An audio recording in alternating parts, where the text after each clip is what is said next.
Han, kumusta yung check-up natin sa doktor ng isang araw? May result na ba? Ang alin doon, Han? Kasi nga, gusto kong mabuntis ka na. Kaya nagpa-check up tayong dalawa sa doktor. Oo nga pala, Han. Kakukuha ko lang ng result kanina. At ang sabi ng doktor, dalawa yung result. Sa'yo at saka sa akin.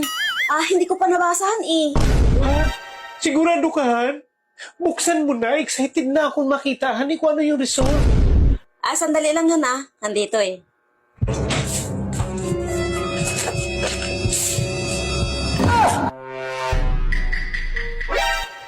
Han, bakit?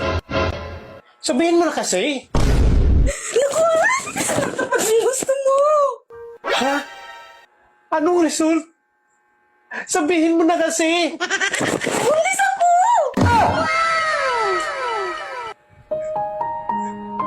Salamat na